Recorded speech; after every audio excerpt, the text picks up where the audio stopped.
I never believed in rules that didn't come with clear explanations. "Lock your doors," they said. "Stay inside," they repeated. Nobody explained why. When the army rolled into our sleepy Pennsylvania town, nobody questioned it at first. The tanks parked at intersections, the soldiers erecting concrete barriers overnight. It felt like a bad movie, too unreal to actually worry about. But my gut twisted when they said the curfew started immediately. "For your safety," they kept repeating, like a broken record stuck on the worst part. But safety doesn't bleed. I knew this wasn't just precaution. It was fear, disguised in camo and automatic rifles. The phones died first. My smartphone turned into a useless slab of glass and metal. No calls, no texts, just a blank screen. The internet followed, disappearing like it had never existed. People around me vanished quietly, as if they'd simply stepped out for groceries and never returned. The drones came next, buzzing low, their red lights blinking, scanning the streets for something none of us could see. Whispers crawled through neighborhoods about something called containment. But nobody knew what exactly was being contained. We were told nothing by the authorities. Silence became the loudest message. Anxiety tightened my throat every night as I stared at the dead screen, wondering if my brother in Baltimore was okay, wondering if he knew something we didn't. Within days, the streets were deserted, empty and ominous. Nobody dared step outside. Nobody except one man. He walked alone, right down the middle of Main Street, shouting incoherently, waving his arms like he was trying to signal for help. He looked familiar, a local drunk named Hank. But this time he wasn't ranting about losing his job. He was screaming that something was already inside, something not human. Two soldiers appeared swiftly, moving with a mechanical calmness that made my stomach churn. They dragged Hank off the street, his screams echoing off buildings. Then silence returned. No one helped, no one could. Fear changes people quickly, and soon a quiet resistance formed. We stopped blindly following the orders we didn't understand. My neighbor Mike, a retired Marine with a limp from his last deployment, taught us how to disable the surveillance cameras lining our streets. "If they can't see us," he whispered, "they can't control us." We covered our windows, using anything we could find, cardboard, blankets, sheets, and learned to speak in quiet tones. Mike showed us basic self-defense, how to hold kitchen knives properly, how to swing a baseball bat effectively. My hands shook the first time I practiced, but the thought of Hank's terrified screams pushed me through. It wasn't about safety anymore. It was about survival. That night, Mike's words became more than theory. At exactly midnight, a noise scratched at my front door, gentle at first, then frantic, like a trapped animal desperate to escape.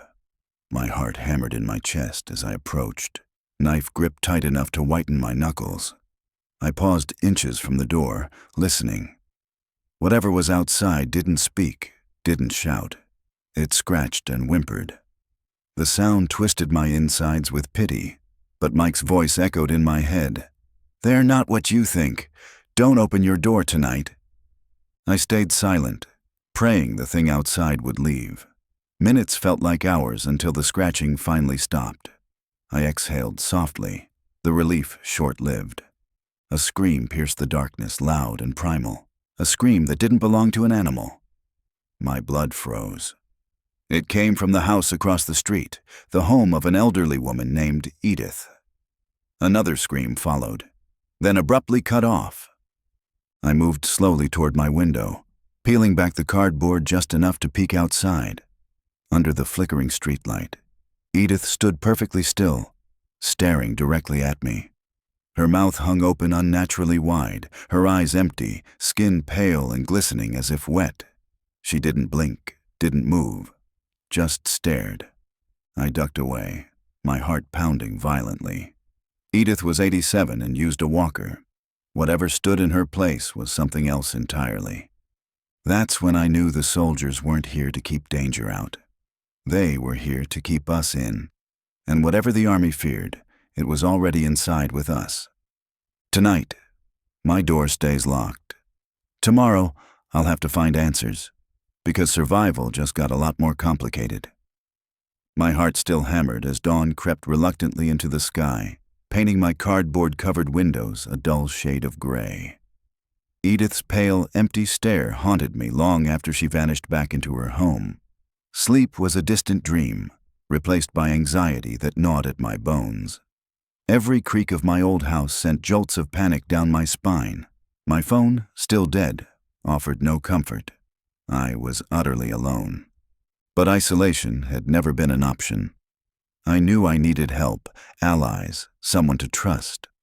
When the faint morning light became strong enough to feel safe, I cautiously stepped outside. The streets felt alien, oppressive. Every window I passed seemed to hide silent eyes watching my every move. I hurried to Mike's place, knocking quickly yet quietly, feeling vulnerable with every passing second. Mike opened the door with a weary nod, letting me slip inside without a word. His living room had become a makeshift command center. Maps pinned to walls, scribbled notes scattered across a table cluttered with knives, baseball bats, and a hunting rifle. 4 other neighbors, faces familiar but never friends, watched me enter. Their wary eyes told me they were as uncertain and frightened as I was. "They got Edith last night," Mike said plainly, his voice rough with fatigue. "She's not herself anymore. None of them are." "What's happening?" I whispered, afraid the volume of my voice alone might draw unwanted attention. "Whatever's out there isn't human anymore," Mike replied grimly, loading shells into his shotgun. "Not exactly zombies from the movies either.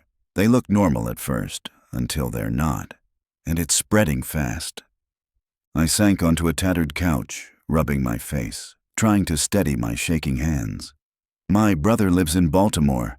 The last call we had, he said something weird was happening there too." "Everywhere," Mike confirmed bitterly. "This isn't just us, it's everywhere." Hours passed quickly as we prepared, fortifying homes, sharing scarce resources. Mike taught me how to handle a gun properly, though the cold metal felt foreign and sinister in my grip. It was clear we were forming an uneasy community bound by desperation, driven by fear. That night brought more terror. Midnight fell, and with it came sounds from outside, familiar yet disturbingly distorted. Voices whispered at our doors, calling out softly, impersonating loved ones long gone. They begged, they pleaded, they cried. Mike's hand steadied my shoulder as he repeated, "Don't open the door." But someone across the street didn't heed the warning. A door creaked open, and shrill screams pierced the night. We stared helplessly through tiny gaps in covered windows, watching shadows dance violently under streetlights. Soon, silence returned, heavy and terrifying. Days blurred into one another, survival the only clear objective.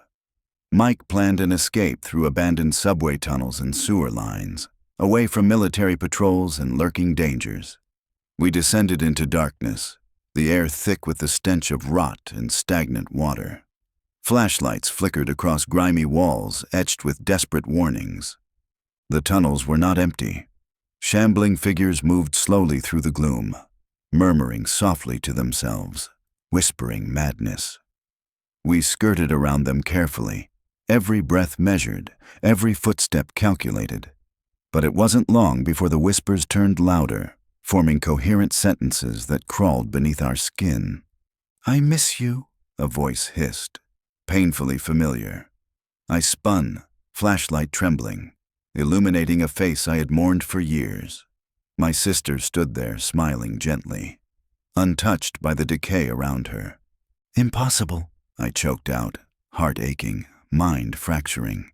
"It's all right," she cooed softly. "Everything's fine. Come home." "Don't listen," Mike barked, pulling me sharply away. Her image blurred, twisted, then faded into darkness, leaving me hollow. Reality fractured further with each step. Friends whispered unfamiliar names, their smiles fixed and disturbing. Memories twisted, distorted by an insidious infection of thought. "We don't bite," a neighbor murmured dreamily, eyes glazed over. "We just talk. We share." Mike's eyes hardened. "They're infecting our minds, changing memories, erasing who we were." Our dwindling group fought to retain sanity, clinging desperately to true memories amid waves of confusion. When we finally emerged from the tunnels, the devastation above ground was absolute. Smoke billowed from burning buildings, gunfire rattled through streets, punctuated by screams. Groups of survivors fought back fiercely, firebombing checkpoints, rescuing prisoners, hijacking emergency broadcasts. We joined them, driven by desperation and rage. But victory demanded sacrifice. Mike fell during an ambush, his final breath a plea for truth. We seized control of a radio tower, broadcasting frantic messages across airwaves. The signal broke through, reaching beyond our forsaken city, whispering fragments of truth before explosions silenced us once more. Gunfire tore through our makeshift fortress, drowning our voices in chaos. The next dawn was ash gray, suffused with smoke and loss. I climbed to the rooftop, gazing at the burning ruins below. Survivors gathered around me, eyes hollow yet resolved. We were battered, scarred, forever changed. But we were unified. It was my turn to lead. The city lay in ruins, the future uncertain, yet standing amidst the destruction, I felt an unyielding resolve to keep fighting. Because in the end, survival wasn't enough. We had to rebuild, reclaim, and restore the humanity they tried to erase.